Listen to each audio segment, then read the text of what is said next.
बात बेबाक में आपका स्वागत है। मैं हूं डॉक्टर देवेंद्र प्रसाद राय। आज मैं आपसे यूएस ईरान कॉन्फ्लिक्ट पर बात करूंगा। आप लोगों को ज्ञात है कि ईरान और यूएस में बहुत घनघोर संघर्ष चल रहा है।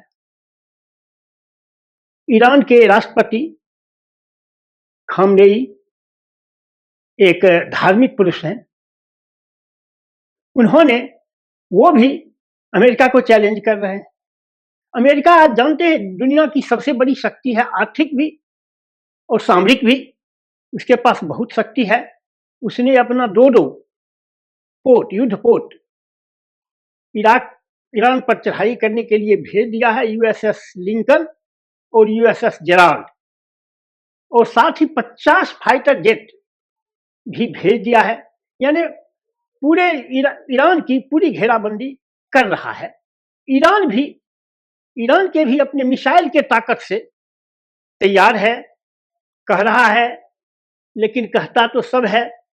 वेनेजुएला का जो प्रेसिडेंट था मादुरो, वह भी कह रहा था कि हम तैयार हैं, लेकिन क्या तैयार था सो आपने देख लिया।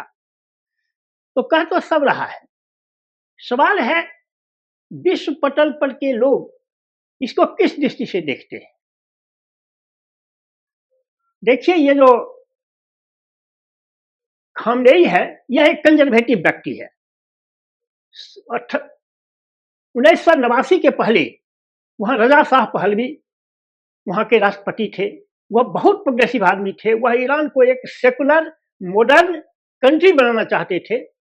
वहां धार्मिक भावना को फैलाकर खामनेई ने उसको अपदस्थ कर दिया और खुद राष्ट्रपति बन बैठा। अभी उसके खिलाफ भी विद्रोह चल रहा है। तो उसने जो किया है वह पा रहा है। वह भी धार्मिक भावना को भड़का करके रजा शाह पहलवी को अपदस्थ किया था।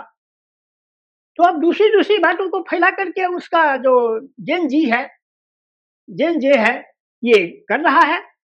बहुत महीनों से चल रहा है। करीब हजारों लोग मारे जा चुके हैं अभी तक सरकार के गोलियों से, लेकिन फिर भी विद्रोह रुक नहीं रहा है। यह एक अलग बात है। लेकिन अमेरिका जो ईरान के साथ कर रहा है वह बहुत गलत कर रहा है। वह बहाना बना रहा है कि वह न्यूक्लियर बम बना रहा है। अरे काहे नहीं बनाएगा? जब आप बना लिए हैं तो वह एक सॉवरेन स्टेट है।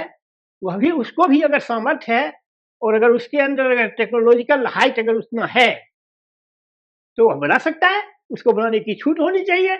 आपका वह बफर स्टेट तो है नहीं, वह एक सॉवरेन स्टेट है।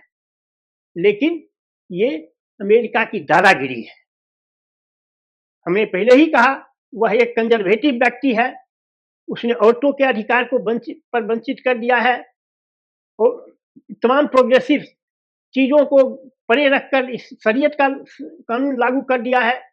मुसलमानों को तो यह बहुत अच्छा लगता है, लेकिन एक सेकुलर व्यक्ति होने के नाते किसी एक धर्म के नियम को लागू करना किसी भी देश के लिए सही नहीं, मैं समझता हूं।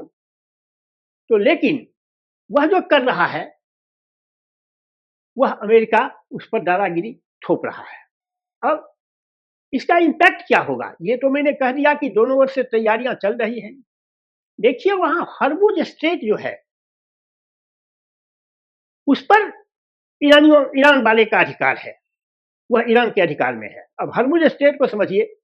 देखिए, फारस की खाड़ी और ओमान के खाड़ी के बीच में एक पतला सकरा करीब 39 से 50 किलोमीटर, सब जगह यूनिफॉर्म तो नहीं है, लेकिन 39 से 50 किलोमीटर चौड़ा और करीब 100 किलोमीटर लंबा एक सकरा रास्ता है जो दोनों खाड़ी को अलग करती है। और उसके दक्षिण में जो है उसमें जो कुछ आइलैंड हैं उस पर यूएई, यूनाइटेड अरब अमीरात का उस पर वह ये अधिकार में है उस आइलैंड पर। और उत्तर में ईरान है हरमुज की।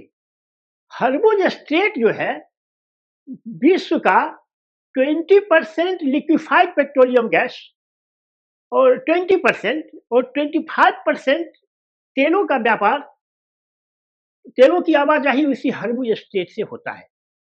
अब वह स्ट्रेट, उसको एक सकरी गली हम इसलिए कहा है कि आप समुद्र की विशालता को समझिए, और उसके बीच 39 किलोमीटर दूरी तो कोई दूरी नहीं हुई, वह तो समझिए एक पगडंडी हुई समुद्र के लिए। तो उसी स्ट्रेट से गुजरता है।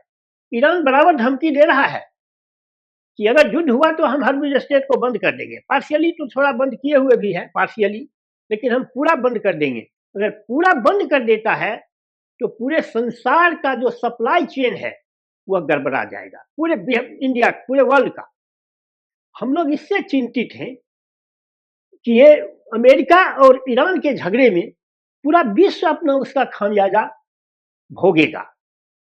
हालांकि अब देखिए कितना दिन युद्ध चलता है। यह भी सही है कि मदुरो को, वेनेजुएला के राष्ट्रपति मदुरो को जितना आसानी से गिरफ्तार कर लिए, उतना आसानी से ये अरब में ये ईरान नहीं झुकने वाला है, क्योंकि उसके साथ भी पुतिन आ गए हैं, रूस के प्रेसिडेंट, रशिया के प्रेसिडेंट, और उसका युद्धाभ्यास उसके साथ संयुक्त ईरान और रशिया के सैनिक का संयुक्त युद्धाभ्यास अभी चालू है।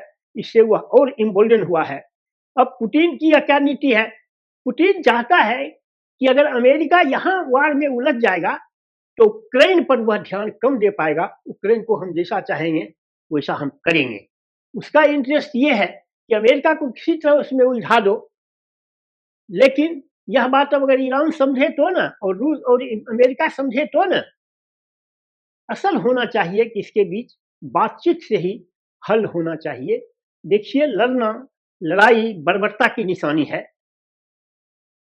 सभी लोग बातचीत से रास्ता निकालते हैं, बातचीत से हल किया जाना चाहिए। बर्बर तो पहले होता था जब समाज में इतनी विकास नहीं था, मानव समाज बहुत कोई एजुकेशन था न कुछ था, तो लड़ाइयाँ हुआ करती थी, सबका सोल्यूशन लड़ाई समझते थे। अब हम सभ्य हो गए हैं, अब हम एक सभ्य समाज में रह रहे हैं, सभ्य दुनिया में रह रहे हैं। हमें बातचीत से रास्ता निकालना चाहिए, न कि मार काट खून खराबा से रास्ता निकालना चाहिए।